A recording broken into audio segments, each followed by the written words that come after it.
que somos bastantes, vamos a buscar la forma en la que si tienen alguna duda, vamos a dejarla en los comentarios y las revisamos al final, ¿sale? Traten de ser muy puntuales con sus dudas porque podemos extendernos mucho cuando son dudas que no llevan directamente al tema, ¿vale? Eso sí, se los pido muchísimo. Entonces, ese es el tema con la parte de las dudas.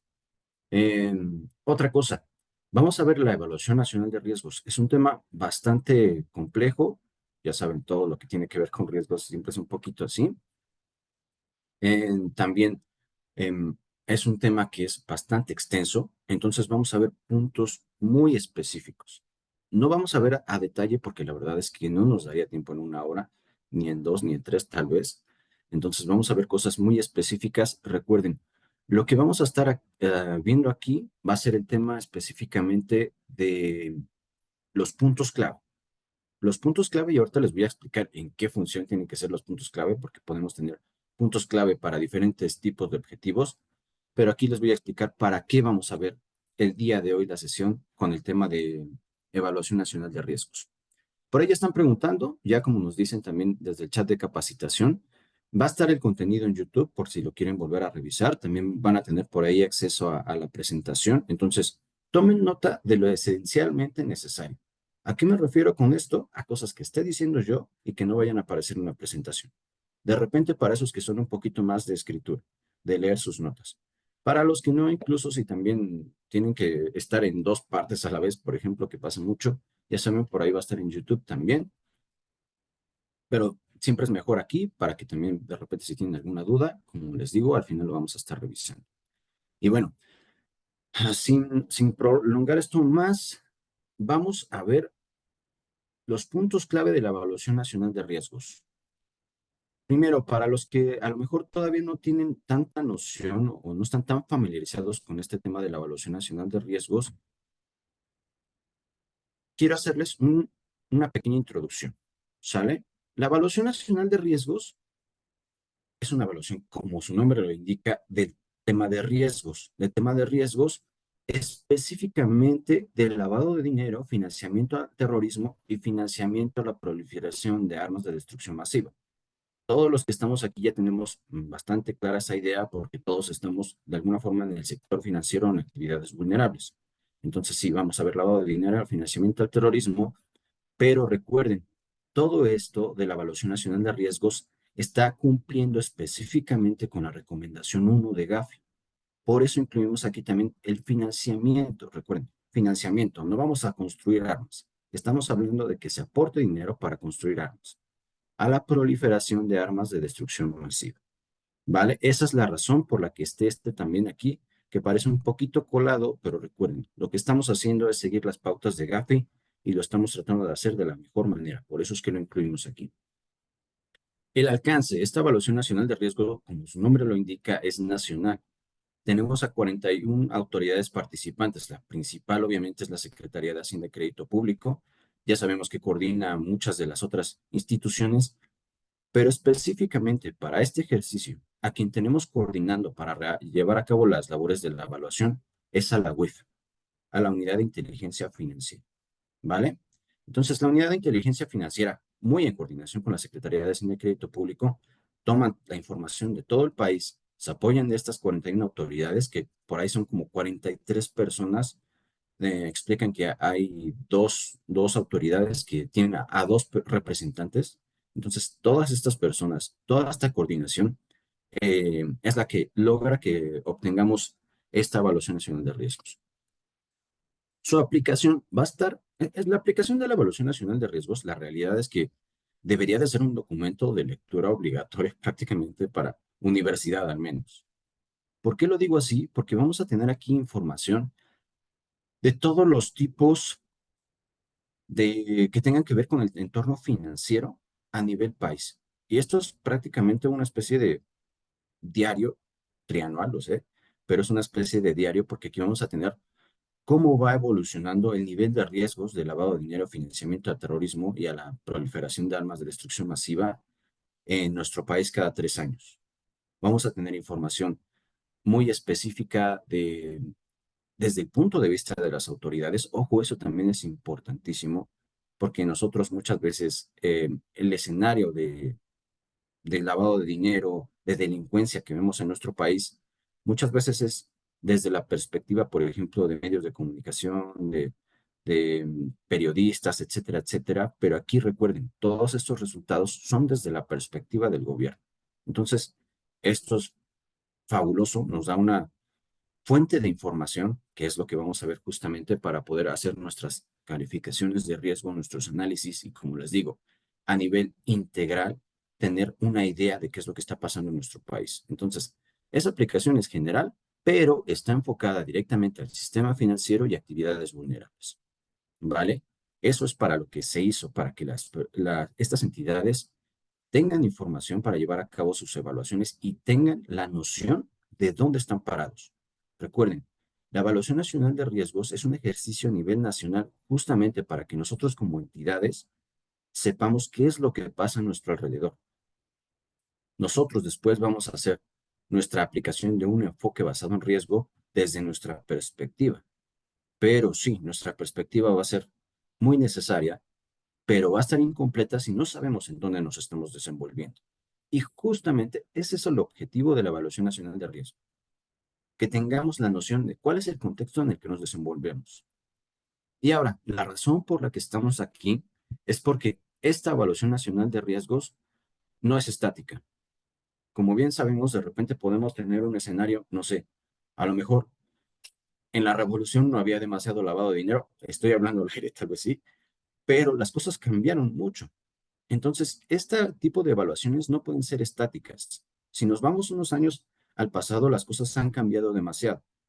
Es más, hace 4 años, un poquito más, 4 años y medio, nadie se hubiera imaginado una pandemia y ahora ya todos lo tenemos en mente. Entonces, con ese tipo de cambios tan abruptos y tan importantes a nivel nacional y mundial que nos afectan a nosotros, al final de cuentas, necesitamos tener una noción de qué es lo que está pasando en la actualidad.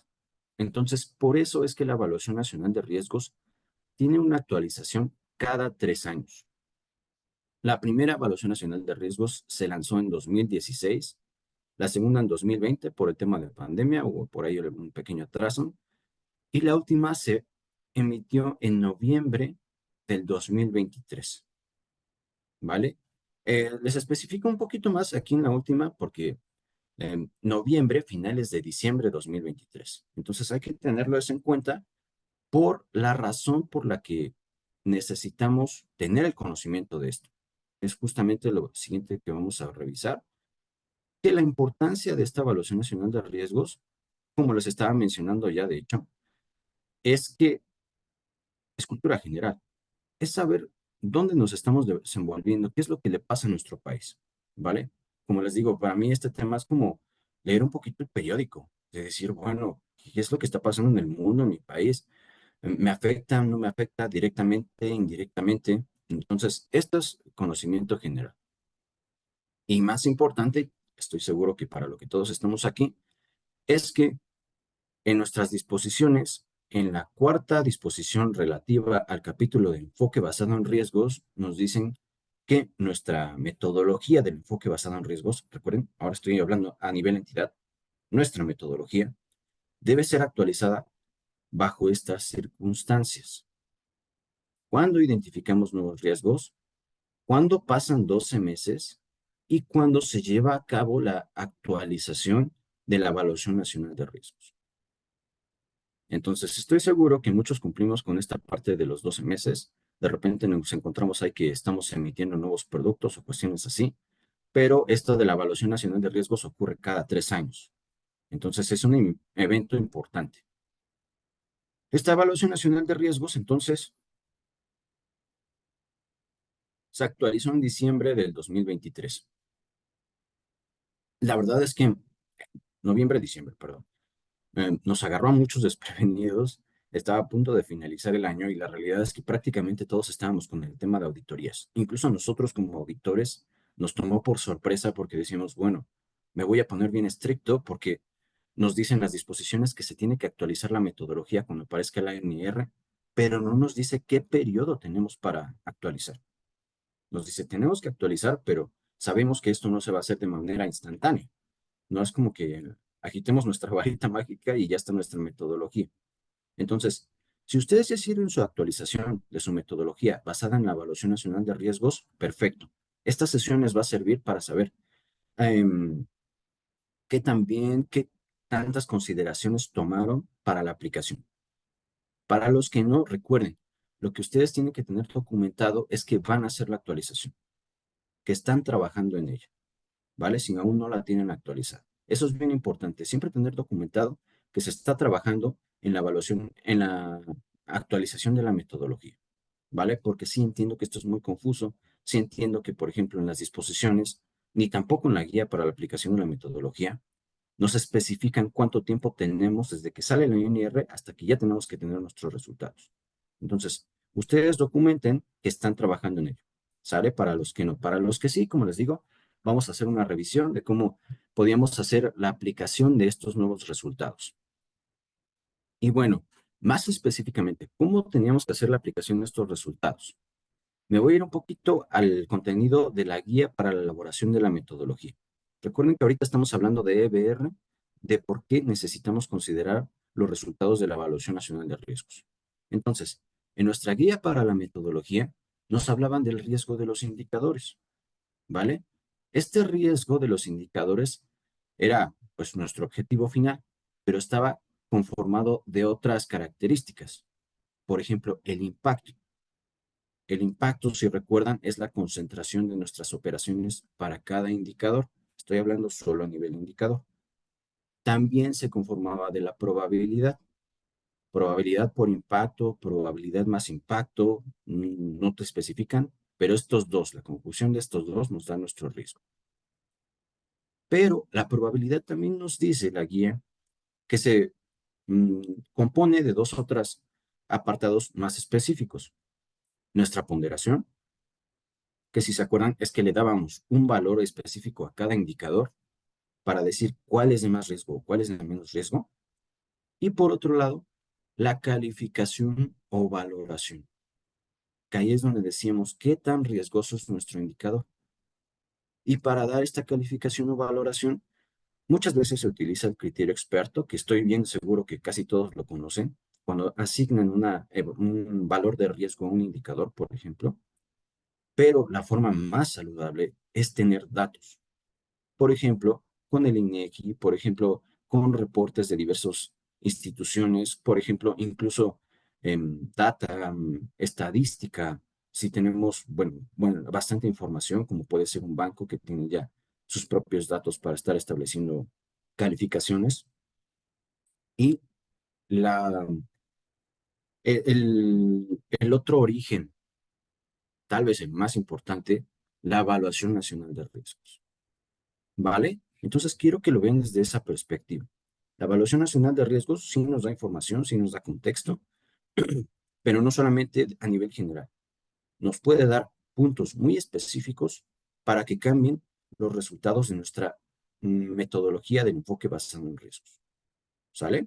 Entonces, recuerden ténganlo muy en cuenta, la calificación o valoración, porque es lo que vamos a estar viendo durante toda la sesión. Ahora sí, ya que vimos de qué va la Evaluación Nacional de Riesgos, vamos a poder sintetizar esto mucho más. Estoy bien seguro que ya todos vieron el documento, son como más o menos unos 12 capítulos, una cosa así. Se revuelve un poquito, la verdad es que cambió mucho el orden del índice conforme a la del 2020. Entonces se vuelve un poquito confuso porque de repente empiezas por una cosa, terminas el capítulo, no te queda del todo claro cómo se relaciona con el siguiente, no te queda de todo claro por qué no sigue el mismo capítulo que en el 2020. Entonces, para resumir, podemos ver este cuadrito de aquí. En realidad, todo el documento de la Evaluación Nacional de Riesgos se puede dividir fácilmente en dos apartados.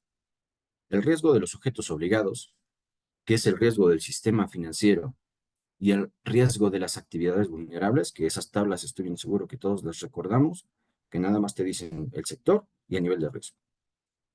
Y por otro lado, los riesgos de lavado de dinero, financiamiento al terrorismo y financiamiento a la proliferación de armas de destrucción masiva. Aquí tenemos una parte bastante específica con la metodología, porque eso es una cosa que sí cambió de 2020. Teníamos una metodología general al principio y esa metodología aplicaba para los riesgos de sujetos obligados y para los riesgos de lavado de dinero, financiamiento al terrorismo y a la proliferación. Ahora no, nuestra metodología y ahí dan mucha información más enriquecedora, la verdad, que 2020. Te ponen un poquito de matemáticas, te ponen eh, el origen, por ejemplo, de la encuesta de riesgos que les hacen, la evaluación de riesgos, no recuerdo el nombre, ahorita les menciono, y así es como obtenemos los resultados. Entonces, este es la parte general, para que no se revuelvan demasiado, y ahorita lo vamos a ver también, van a poder relacionarlo con su documento. Pero estos son, a grandes rasgos, los dos puntos que se ¿sale? Los riesgos de lavado, recuerden, los riesgos estos de acá, recuerden que son todas esas tablas donde tenemos nuestras gráficas de probabilidad de impacto, ¿vale? Entonces, vamos a comenzar con los riesgos de los sujetos obligados. Ahora, recuerden, lo que vamos a revisar en esta sesión es esta parte de aquí, calificación o valoración. Esto es una de las cosas que, desde la perspectiva de auditoría, como lo he visto en muchas de sus metodologías, donde más se aplica en esta parte de calificación o valoración es en la parte de actividades vulnerables. Entonces, ahorita lo vamos a ver. Ahora, una cosa antes de seguir. Calificación o valoración muchas veces no lo tienen así especificado en sus metodologías. No tienen ese título específico. La verdad es que está un poco rebuscado también en la guía. Pero no se preocupen, porque la verdad es que tomen el ejemplo de actividades vulnerables y se van a dar cuenta de que prácticamente todos lo tienen considerado. A lo mejor con otro nombre, a lo mejor con otra percepción, pero todos lo tienen prácticamente contemplado de esa forma. Entonces, siempre que traten de ver cómo vamos a aplicar los demás riesgos, traten de imaginarse cómo pueden hacer el símil de cuando aplican su calificación para las actividades vulnerables. ¿Vale? Y ahorita vamos a ver ese ejemplo justamente. Entonces, tenemos los riesgos de los sujetos obligados. Como lo que queremos es justamente actualizar estas calificaciones o valoraciones, perdón, voy a marear, estas calificaciones o valoraciones, entonces lo que tenemos que ver es que no estamos empezando desde cero. Ya teníamos una conceptualización, ya habíamos obtenido la información de una evaluación nacional de riesgos. No tenemos que volver a empezar, no tenemos que volver a hacer todo desde el principio y tirar a la basura lo que ya teníamos. Muchas veces se trata solamente de actualizar. Entonces, en lo que nos vamos a enfocar en esta sesión es en los cambios. El documento son 100 páginas, es muy extenso y podemos meternos en detalle tras detalle. Hay cosas bastante interesantes, la verdad. Léanlo todo, vale la pena. Pero en lo que nos vamos a enfocar aquí es en estos puntos clave para su metodología, sobre todo. Entonces, vamos a ver los cambios. Hicimos aquí, la verdad, esta labor no de esta sesión no es tanto de resumen, sino de comparación. Y ahí es donde está el punto más fino de esto. No solamente vamos a ver qué es lo que trae la nueva evaluación nacional de riesgo, sino cómo cambia. Y aquí, por ejemplo, en el sistema financiero tenemos las, los sectores que bajan, los que suben, los de alto riesgo y los nuevos. Porque sí, hay cambios, pero hay muchas cosas nuevas también. Entonces, por ejemplo, el sistema financiero, ustedes van a tener su calificación en caso de que tengan clientes, por ejemplo, que son del sistema financiero. A lo mejor ustedes tenían un cliente unión de crédito. Anteriormente lo calificaban como de medio riesgo porque así estaba en 2020, pero actualmente en la nueva evaluación nos dice que cambia a medio bajo. Ojo, y ya también quiero ir haciendo alguna aclaración aquí. Una cosa que me hubiera gustado que hubieran añadido en la evaluación nacional de riesgo es que dijeran, a ver, teníamos esta calificación en la evaluación del 2020 y esta calificación en la evaluación del 2023 por X y por Y, pero no lo dicen, ¿vale? La verdad es que no dicen por qué baja o por qué sube. Sí dan explicaciones de qué riesgos se identificaron, pero no dan una especificación de por qué baja o por qué sube, ¿vale? Algo que sí van a poder hacer ustedes refiriéndose a la evaluación nacional de riesgos. Por ejemplo, van a poner en su metodología, Mi cliente unión de crédito era un cliente de nivel de riesgo medio y ahora lo estoy colocando como nivel de riesgo medio bajo. ¿Por qué? Porque ese fue el cambio que hubo en la en la Evaluación Nacional de Riesgos 2023. ¿Vale? Muy parecido es como van a estar haciendo todas sus actualizaciones. Como les digo, no tienen que reinventar toda su metodología. No tienen que hacer cambios demasiado drásticos. Solamente hay que poner atención en estos puntos clave, en estos cambios. Entonces, uniones de crédito pasan de medio a medio bajo, seguros de medio bajo a bajo. Si recuerdan, nada más las afores estaban antes en bajo, ahora ya se quedan afores, seguros y fianzas también en bajo. Los que suben son los transmisores de dinero, que pasan de medio bajo a medio, y las casas de bolsa también, medio bajo a medio. Los de alto riesgo, porque esos también son importantes, no cambiaron los de alto riesgo. Hace 3 años eran dos y ahora también siguen siendo dos, que son banca múltiple del G7, que ya saben, los principales bancos del país, y banca múltiple que se enfoca en la parte cambiaria. ¿Cuáles se agregan? Se agregan fintech. No teníamos información para fintech. Nos hacen la investigación y nos ponen que fintech tiene un nivel de riesgo medio. ¿Cuáles otros se agregan? Los asesores en inversiones con un riesgo bajo. Y, de hecho, acá lo vamos a poder ver. Esto es todo. Como les digo, nos vamos a enfocar solo en los cambios porque si nos vamos parte por parte, esto sería infinito. Pero nos vamos a dar cuenta de que, por ejemplo, aquí, asesores en inversiones, según los teníamos en 2020, pero si se remiten a su evaluación de 2020, no estaban asesores en inversiones e incluso hacían la aclaración de que no se tenía información suficiente para evaluarlos. Entonces, por eso es que los coloco aquí como nuevos, ¿vale? Entonces, tenemos esto, este es el resultado, se los pongo aquí para que tengan como consulta cuando vean sus diapositivas. Y con actividades vulnerables. ¿Qué cambian actividades vulnerables? Bajan vehículos, esto sí me pareció bastante peculiar. Vehículos, recuerden, marítimos, terrestres, aéreos, todo tipo compraventa de vehículos.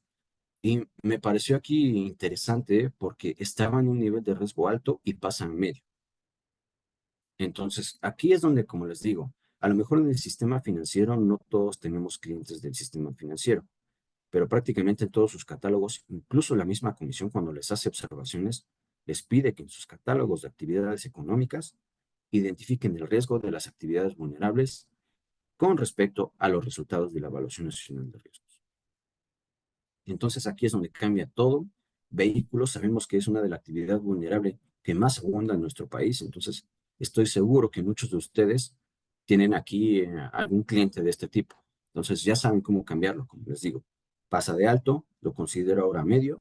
¿Por qué? Porque se hizo la actualización de la NR 2023. Blindaje también era alto y pasa ahora, pero a medio bajo. ¿Sale? Arrendamiento de medio a medio bajo. Arrendamiento por mí me parece, no lo tenemos estos iguales. Arrendamiento, bueno, está así. El único que sube es monederos y certificados de recompensa, metales preciosos y piedras preciosas, joyas y relojes. Perdón. Monederos y certificados de devoluciones o recompensas. Hasta ahí. El siguiente es ese. Pasa de medio a alto. Entonces, aquí sí tenemos otro nuevo punto que poner como nivel de riesgo alto. ¿Sale?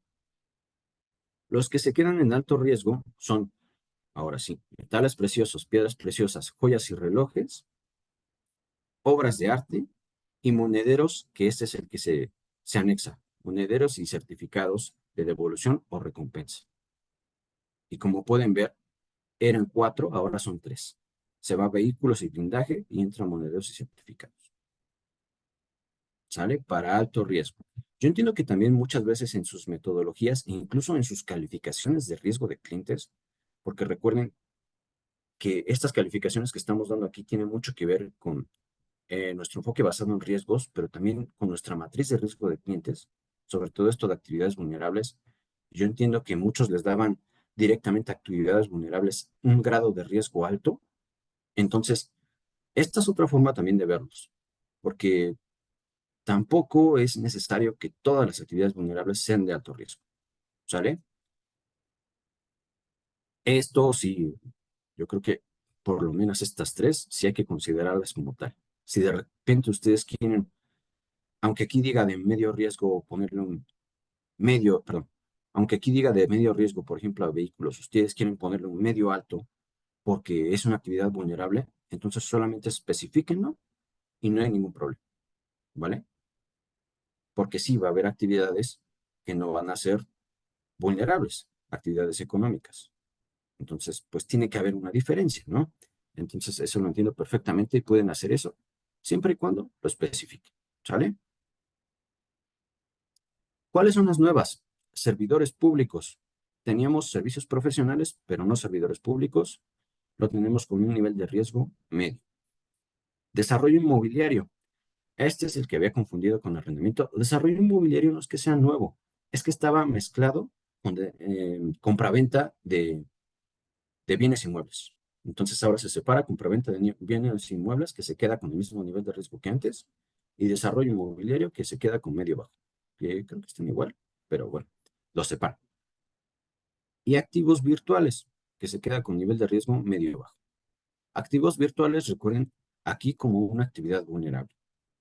Ya lo vimos en el sistema financiero que están las instituciones de tecnología financiera, pero hay que tenerlas bien separadas, porque las instituciones de tecnología financiera tienen nivel de riesgo medio y aquí tenemos como actividad vulnerable, es decir, como una SA que hace operaciones con activos virtuales como medio bajo, ¿vale?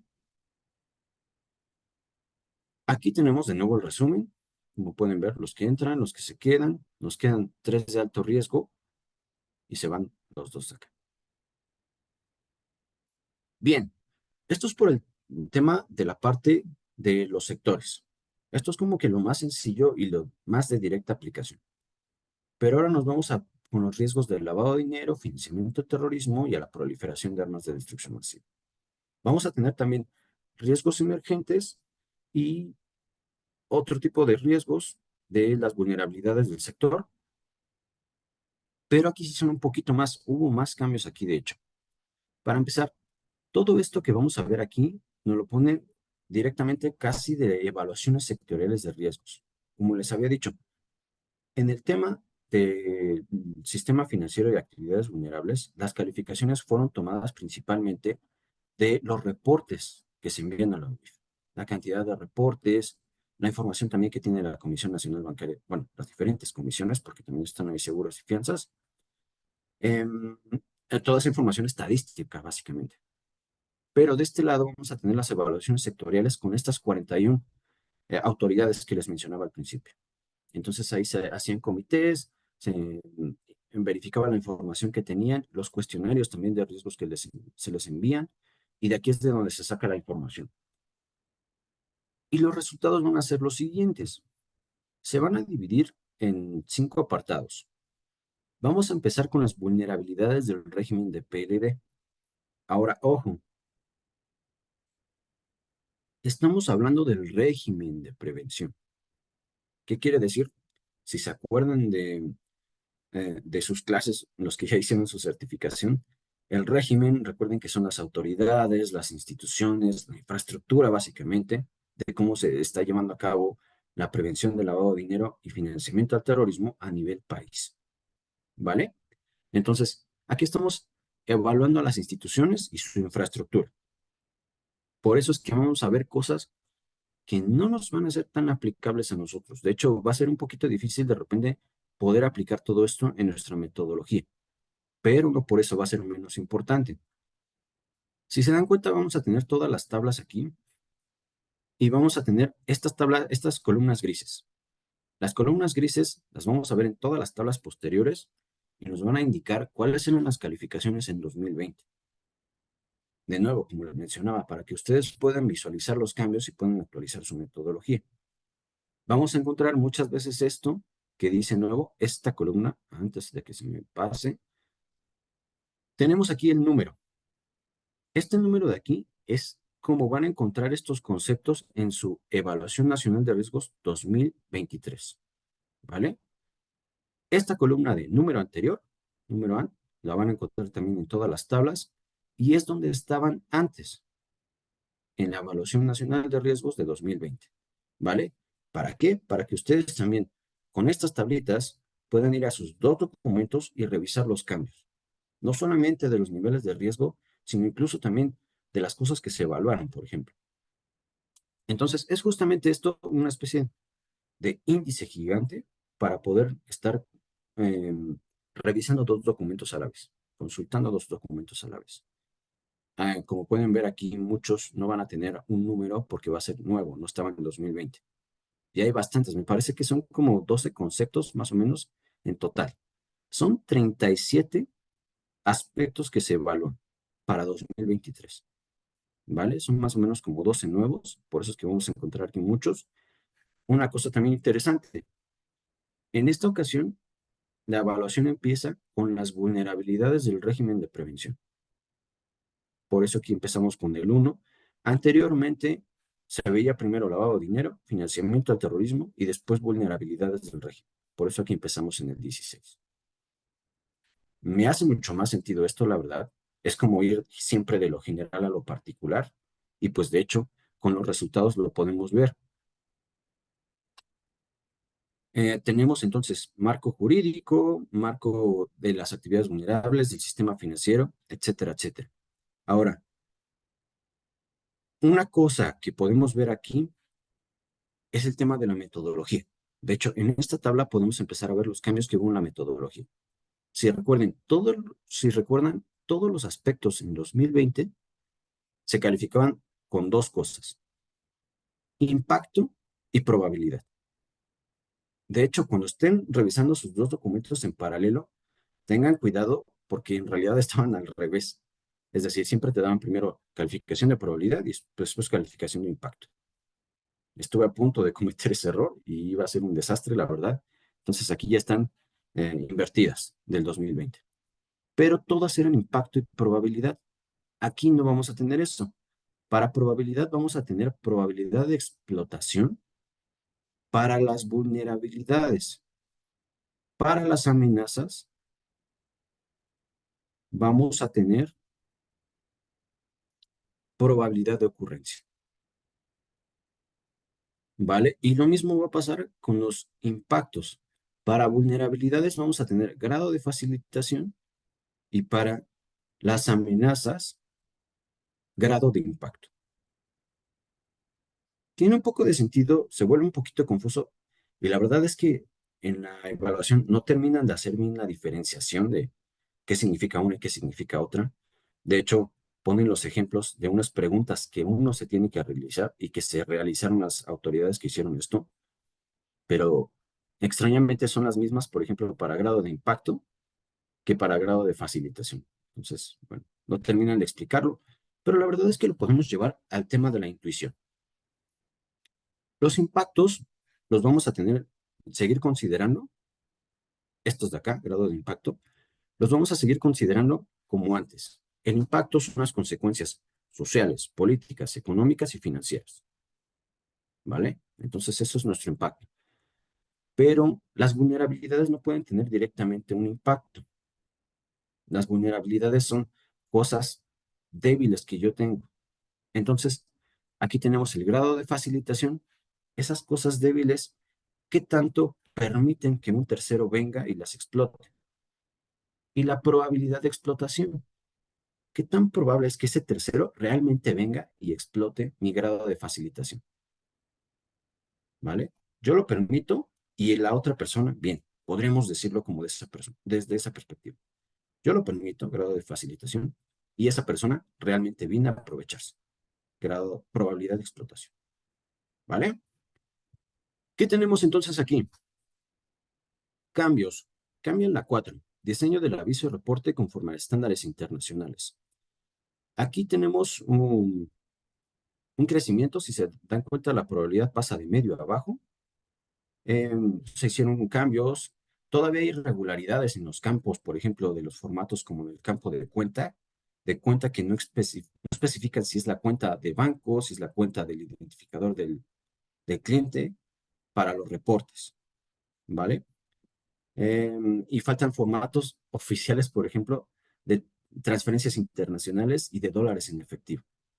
Entonces, baja un poquito el riesgo, como les digo, es un poco extraño porque hablan más de las carencias que de las cosas que se mejoraron, pero aún así al final nos bajan el riesgo.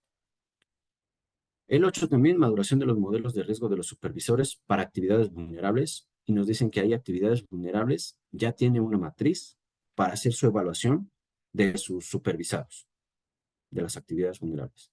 Aquí estamos hablando del supervisor, recuerden, porque recuerden que este es el régimen de prevención a nivel general. Entonces, esos son los dos que cambian.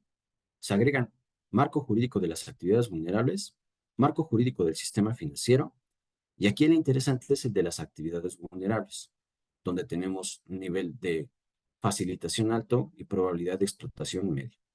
Si todavía no les queda claro este tema de grado de facilitación y explotación, este es el perfecto ejemplo. Aquí nos dice que el marco jurídico de las actividades vulnerables eh, no se ha actualizado, ustedes lo saben. Eh, hicieron ahí unos propuestas en 2019 de renovación de todo el tema legislativo de actividades vulnerables. Se tenía que incluir financiamiento al terrorismo, porque no está en actividades vulnerables, en el FPOP, PEPS, el EBR, beneficiario final, operaciones sospechosas. La verdad es que había muchísimas cosas que actualizar, pero todavía no se han aprobado. Y en ese tenor, lo que nos dicen aquí justamente es que con esto tenemos una probabilidad de explotación medio. Quiere decir que las actividades vulnerables, de acuerdo con la perspectiva de este documento, no hay tantos que se quieran aprovechar de ellos. Muchísimos porque están en nivel medio, pero nosotros, al no haber aprobado estas leyes, tenemos un grado de facilitación, de que se aprovechen, de que hagan dinero en estas instituciones, alto, ¿vale? Esta es una de las mejores formas en las que podemos visualizar estos nuevos tipos de calificaciones que se le dan aquí a los riesgos. Y bueno, nos hablan de las estructuras jurídicas. Este sí lo podemos utilizar para nuestra metodología porque nos dicen, por ejemplo, que la mayoría bueno, más bien creció mucho, hubo mucho el boom de crecimiento de sociedades anónimas y de sociedades anónimas de responsabilidad limitada. Nos hablan ahí de los riesgos de las estructuras como fideicomisos. ¿Y qué podemos hacer ahí entonces? Podemos ir a nuestro elemento de clientes y usuarios, a nuestro indicador de tipo de persona y a nuestras figuras, persona física, persona moral y fideicomiso. Y gracias a esto que es nuevo, podemos darle una calificación más riesgosa a personas morales y a fideicomisos. ¿Por qué? Porque ya no lo dice nuestra Evaluación Nacional de Riesgos 2023. ¿Vale? Esos son los puntos clave. No se los dicen directamente. Sí hay que tener un poquito más de imaginación para ver dónde aplicamos cada cosa. Este y las vulnerabilidades del lavado de dinero que vamos a ver ahorita son los más importantes. ¿Vale? Vulnerabilidades del régimen de prevención del lavado de dinero y financiamiento del terrorismo y vulnerabilidades de lavado de dinero, pero ya a nivel instituciones financieras y actividades vulnerables. ¿Sale? Beneficiario final, también lo tenemos como nuevo. Nos dicen que los dos están en medio y en medio. Beneficiario final, por ejemplo, se ha estado buscando durante años que tengamos un registro único de beneficiarios reales, de beneficiarios finales, perdón. Que recuerden, beneficiario final no es otra cosa que el propietario real. Y de hecho, eso es con lo que empiezan, que es uno de los puntos de mejora. No hay una forma en la que se le llame al propietario real de forma universal. Uno es propietario real, otro es beneficiario final. Para actividades vulnerables, creo que también es beneficiario final. Entonces es un poco complicado llevarlo así también. Eso y el registro universal, que tampoco está. ¿Vale? Se quiere buscar que esté en el registro público de comercio, pero sigue estando en veremos. Aquí tenemos otra forma de calificar a nuestros beneficiarios finales, por ejemplo, a nuestros propietarios reales. ¿De dónde? De nuestra NR 2023. Y no estaba en la anterior. De hecho, esto, la verdad, sí me pareció bastante. Coordinación entre autoridades, que va de la mano con que no hay un concepto universal para beneficiario final, porque no se ponen de acuerdo tampoco las autoridades para el tema de todo el régimen de prevención. Y el sistema supervisor y sancionador, que este tiene que ver con uno que se desprende, que estaba antes en el tema de lavado de dinero. Ahorita les explico cuál. Sistema supervisor y sancionador, que también se supervisa, que también se hacen las visitas y que también se sanciona cuando no se cumple con el régimen de prevención. Recuerden, no cuando se hace lavado de dinero, sino cuando no se cumple con el régimen de prevención. Bien, y ahora vámonos con lavado de dinero en las amenazas. Aquí tenemos entonces el grado de impacto que significan las consecuencias sociales, económicas, políticas y financieras. Ahí es bastante claro porque incluso hasta van a ver unas tablas de cada una de las amenazas, cómo quedaron en cada uno de estos puntos independientes. La verdad es que eso sí está bastante bien porque son evaluaciones independientes. Y la probabilidad de ocurrencia, que ya saben que estas consecuencias negativas se materialicen, la probabilidad de que se materialicen. Y aquí no hay cambios. De hecho, esta es la lámina en la que menos me voy a tomar tiempo porque tenemos delincuencia organizada, volumen de recursos ilícitos generados y corrupción. Y las tres quedan en probabilidad alta e impacto alto, que sería probabilidad de ocurrencia alta, grado de impacto alto.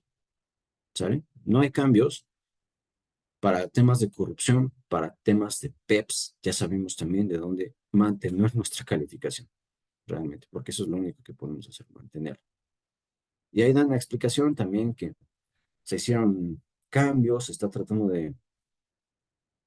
explican muchas de las cosas que se han hecho en el gobierno, pero llegan a la misma conclusión, que todo sigue pues más o menos igual, ¿vale? Lavado de dinero, vulnerabilidades. Este es el otro punto también clave para el tema de metodología. Vulnerabilidades, volvemos a tener entonces grado de facilitación y probabilidad de explotación. Ahora, un paréntesis. No es que aquí falte este tema, no faltan amenazas para el régimen de prevención. La verdad es que el régimen de prevención, temas de financiamiento a la proliferación y riesgos emergentes no tienen vulnerabilidades y amenazas, ¿vale? Los únicos que la tienen son lavado de dinero y financiamiento del terrorismo. Entonces, aquí solamente vulnerabilidad. Aquí en lavado de dinero sí hay amenazas y vulnerabilidades, y estas vulnerabilidades es de las que estamos hablando ahorita, y tenemos cosas que cambian. Economía informal. La probabilidad pasa de alto a medio. Se me hace raro también porque nos dan más o menos los mismos números.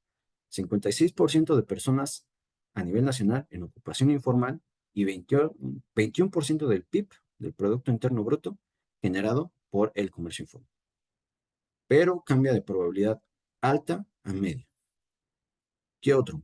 Operaciones en efectivo en moneda nacional es la predilecta también de que se ocupe efectivo. De nuevo, no explica muy bien por qué pasa de alto a medio en probabilidad. Infraestructura de los mercados. Aquí la verdad es que sí ha habido más desarrollo. Em, la infraestructura tiene que ver con el tema de cómo se llevan a cabo las operaciones, de, por ejemplo, que ya está el COI, las transferencias electrónicas han aumentado mucho, el tema de las apps, cuestiones de ese tipo. Entonces también por ahí no, nos cambian, de hecho, nos cambian de impacto de bajo a medio, ¿sale? A grado de facilitación, ¿no? Y operaciones en dólares con efectivo, eso no cambia. Movimientos transfronterizos en puertas de entrada y salida internacionales se mantiene como alto. Entonces, aguas ahí con sus movimientos. Nos hablan que tienen muchos reportes de operaciones inusuales y reportes relevantes en estas zonas. Y por eso es que se mantiene aquí. ¿Qué es lo que tenemos como nuevo y en lo que hay que poner mucha atención? Cultura constitucional es una mezcla de uno, no sé si recuerden, teníamos aquí un apartado que se llamaba certeza jurídica e impunidad y eficacia en la implementación de la norma. Que ahí teníamos un poco de los delitos que se habían castigado, del porcentaje de delitos castigados, del porcentaje de personas que iban a prisión por delitos de lavado, por ejemplo. Entonces, ese como que se desmenuzó un poco, se hizo más a detalle, y aquí está un poquito de lo que quedó. Cultura constitucional, lo vimos también en vulnerabilidades del régimen de prevención, como por ejemplo con la norma de actividades vulnerables y la norma del sistema financiero. Entonces, no desapareció, solamente se puso más a detalle. Aquí en cultura constitucional hablan mucho del tema de la Suprema Corte de Justicia y de la forma en la que se tiene que impartir justicia desde ahí, ¿vale? Grado de facilitación lo ponemos como alto porque tiene que ver con esto, incluso con la parte de impunidad. El otro, a donde se fue, me voy a adelantar tantito, es impartición de justicia. Ahí es donde vamos a tener un poquito más de estadística de qué delitos se castigan, cuáles no, por qué no, etcétera. Y bueno, regresando a nuestros puntos, comercio electrónico. Este es nuevo y también nos hablan ahí de cómo se está llevando a cabo esta transformación digital, no solamente del tema de financiero, de cómo se hacen las transferencias, sino de cómo se hacen las compras, que ya vimos que en pandemia creció muchísimo y que tiene que ver mucho con un tema que van a ver en todo el documento digital, con fintech, con activos virtuales, incluso ahorita en riesgos emergentes vamos a ver que aumentaron también que tiene que ver con eso. Entonces, comercio electrónico, ¿qué pasa con esto?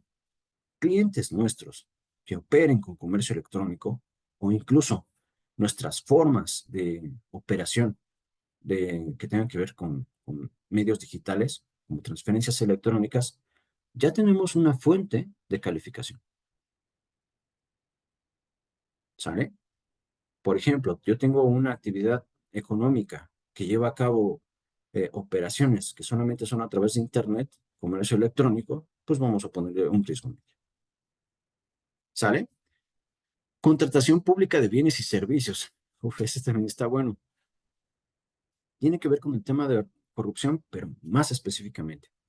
Y nos hablan ahí que, pues sí, como sabemos, en esta parte no hay, por ejemplo, competencia, no hay esto que se tenía antes, que eran las licitaciones, ¿no? Cuando ponían a las personas, a los proveedores, a competir para que se quedara el mejor, ¿vale? Entonces, tenemos esta parte con la contratación pública alto, grado de facilitación y probabilidad de explotación. ¿Qué podemos ver con esto? Que sinceramente no podemos considerar a una institución pública, ya no solamente a un PEP, a una institución pública no podemos considerarla como de grado de riesgo bajo, porque por ahí en nuestros anexos nos dicen que podemos considerar a instituciones públicas como grados de riesgo bajo. Pero bueno, se contradice un poquito aquí porque no estamos teniendo un riesgo medio, estamos directamente en alto con las contrataciones públicas de bienes y servicios. Entonces, tenemos otra justificación para hacer esto, ¿vale? Y fintech. Fintech tenemos que se agregan aquí. Muchas veces se van a dar cuenta de que también me regreso un poquito a lo del sector de financiero y de actividades vulnerables. Los riesgos también bajan por la baja concentración. Por ejemplo, no hay tantas fintech. No podemos contemplarlas como un riesgo gigantesco porque estamos hablando a nivel país. Pero, por ejemplo, transmisores de dinero hay más, considerablemente más. Entonces, también por eso es que suben en instituciones de tecnología financiera, aunque es más complejo, aunque es más riesgoso, pues el riesgo final no es tan grave, ¿vale? Entonces, en estos dos son los que pueden escarbar más para el tema de la metodología, ¿vale? Vulnerabilidades del régimen de prevención y vulnerabilidades del lavado de dinero. ¿Por qué? Porque en financiamiento al terrorismo vamos a tener nuestras amenazas. Tenemos exactamente los mismos conceptos de antes. Grupos terroristas que estén en México, que se encaminen recursos a esos grupos terroristas o que haya grupos terroristas mexicanos en el extranjero. Aquí cambia un poquito porque nos hablaba de combatientes o grupos. Ahora Saruna nos habla de grupos. Pero la realidad es que lo único que cambió fue este último. Pasa de medio el impacto a alto. y de hecho nos habla específicamente por el tema de Internet, que hay una radicalización, de hecho lo han visto mucho en redes seguramente con esto de la polarización, de que ya o todos son buenos o todos son malos, y eso es lo que está viendo también en la evaluación de este documento, con que así es como se pueden llevar a mexicanos al extranjero a combatir, con esta radicalización en Internet, ¿vale? Todo lo demás queda exactamente igual. Otra cosa que también me hubiera gustado mucho es que incluyeran el financiamiento al terrorismo con la definición de el Código Penal Federal, donde incluye al terrorismo como pues amenazas realmente al orden público, no solamente de Medio Oriente, cosas así. Pero se sigue considerando solamente el terrorismo como este tema de Medio Oriente, de grupos del Islam, de este tipo de cuestiones. Otra vez, no se contempla nada de lo que estamos viviendo en nuestro país, como de esas cosas que de repente pasan. em, y bueno, lo hemos visto en noticias. Pero sigue contemplando lo mismo. Y en vulnerabilidades, tres cuartas partes de lo mismo. Posición geográfica y porosidad en las fronteras, como de hecho sube el impacto. Y aquí sí nos lo explican, la verdad. Nos dicen que, por ejemplo, el 90% de los migrantes ilegales que llegan a Estados Unidos pasan por México. 90%. Entonces, haciendo ese análisis, sí tenemos grado de facilitación. Es decir, otorgamos prácticamente todo en bandeja de plata porque todavía no se ha mm, terminado de arreglar ese tema en la frontera. Ahora, ese 90% de migrantes, no solamente mexicanos, ¿vale? De todo Sudamérica prácticamente, toda Latinoamérica. Eh, También conocimiento y capacitación de los sujetos obligados cambia aquí, pasa la probabilidad de alto a medio y nos dice que hay foros, ahí menciona dos o tres, pero la verdad es que tampoco hay muchos cambios, sin embargo lo pasan de alto a medio. Organizaciones sin fines de lucro que se estén mezclando con actos de financiamiento del terrorismo, la verdad es que pues, sigue sin haberlos y se mantiene igual que hace 3 años. Esto es todo lo que tiene que ver con financiamiento al terrorismo. Financiamiento a la proliferación. Estos tres se mantienen iguales, lo único que cambia es el orden, como lo hemos visto en todos. Armas de destrucción masiva. Me refiero que se mantienen iguales en el hecho de que no cambia el concepto, ¿vale? Los niveles de riesgo, por ahí sí cambian. Armas de destrucción masiva, es decir, que se desarrollen dentro del país, el impacto sería alto, pero es un poco probable que ocurra. Financiamiento al desarrollo, aquí es donde sí llevamos a cabo un cambio, pasamos de el impacto de medio a alto. Nos dicen que hay restricciones para realizar comercio exterior con países desarrolladores de armas de destrucción masiva, pero como hemos visto, la delincuencia organizada en nuestro país está creciendo demasiado y de hecho ese es el punto específico por el que suben este nivel de riesgo. Desarrollo e implementación de un sistema de respuesta en caso de un ataque de armas de destrucción masiva. Lo único que pasa aquí es la probabilidad de ocurrencia que baje.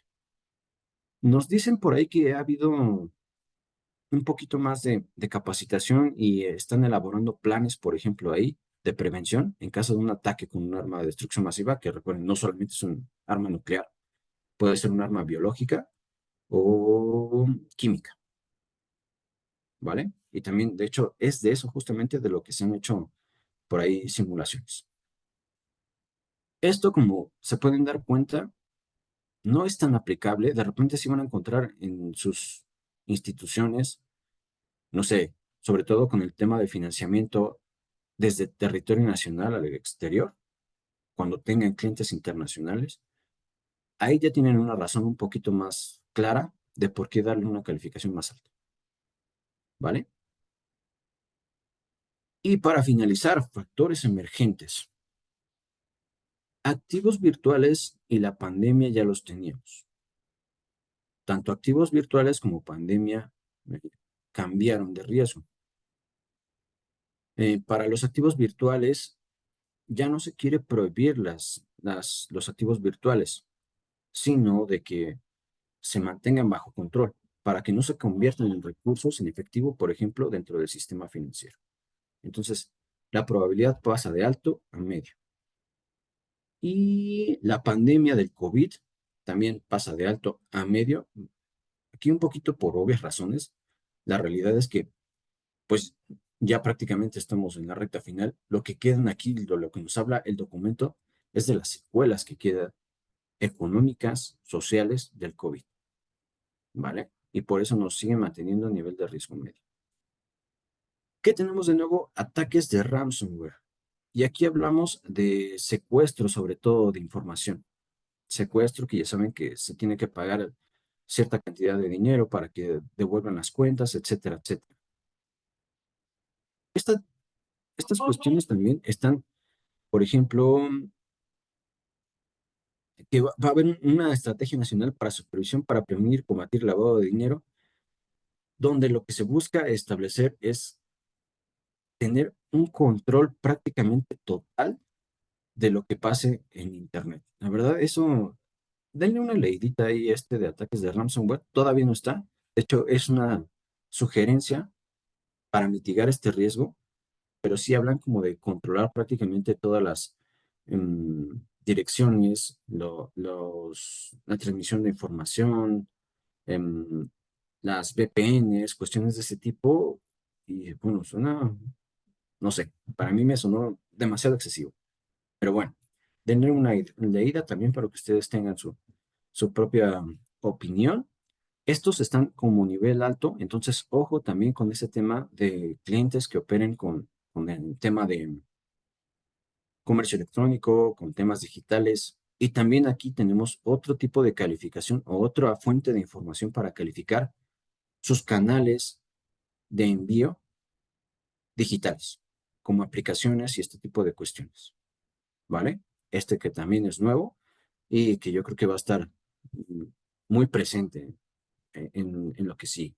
Ahora, con eso estaríamos terminando nuestra conferencia del día de hoy. Le queda mucho a este documento, la verdad.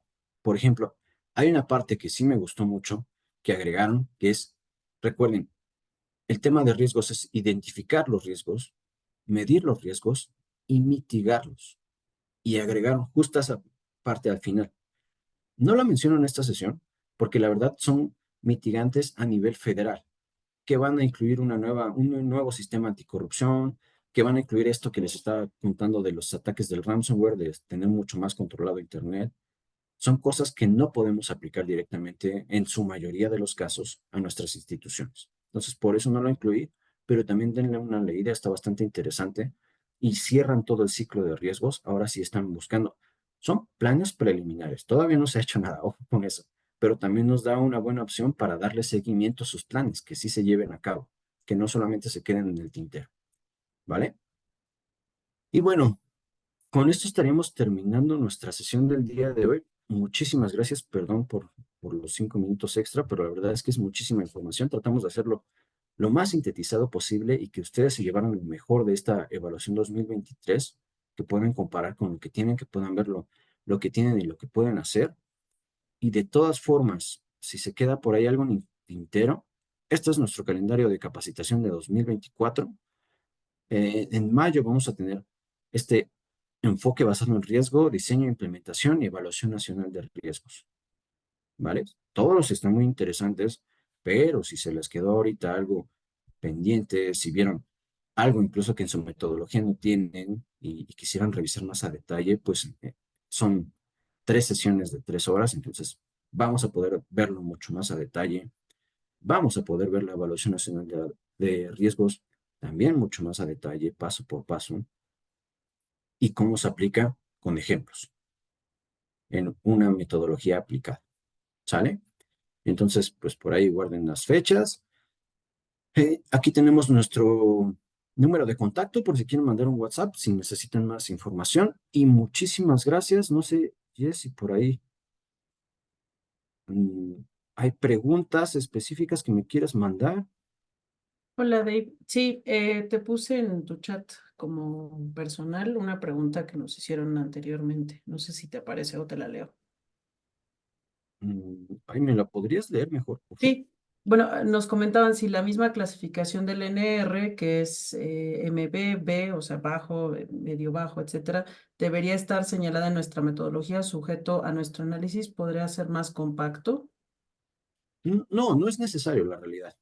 Recuerden que la Evaluación Nacional de Riesgos tiene su propia metodología y nosotros seguimos la metodología de la guía para la elaboración de la metodología, valga la redundancia. Y en esta guía no nos dice que debamos llevar una segmentación específica, ¿sale? Entonces, si ustedes tienen alto, medio y bajo, solamente hagan el símil, ¿sale? Pero no, no es necesario que sea exactamente igual que la NR. Gracias, David. Por otro lado, también comentando algunas preguntitas al final, la diferencia entre el curso, tenemos uno en abril, que es análisis forense de operaciones inusuales, que específicamente justo se abre a lo forense, es un poco más detallado, y en el de junio, que es el de reportes inusuales, ahí vamos a, ay, perdón, algo me llegó acá. Vamos a ver el tema de reportes, o sea, cómo se utilizan también el sistema, o sea, cómo se genera el reporte, el layout. Entonces, como que vamos a lo técnico de los reportes de operaciones inusuales. Entonces, de alguna forma, pues pueden ser complementarios. Todas las capacitaciones son vía remota, entonces nos conectamos de igual forma en Zoom. Entonces, si están interesados, nos pueden escribir para que puedan asegurar su ingreso. Ya estamos por llegar al cupo máximo del curso de análisis forense de operaciones inusuales, entonces todavía hay algunos lugares si quieren aprovechar. Y de igual forma, pues está la demás oferta de todo 2024. Muchas gracias, David. Gracias, Jess. Gracias, Giovanni. Lo tomamos en consideración también. Matriz de riesgo de clientes. Pues muchísimas gracias a todos. Espero que pasen una buena tarde y que les haya sido de provecho toda esta información. Gracias. Cuídense mucho. Hasta luego. Gracias. Gracias.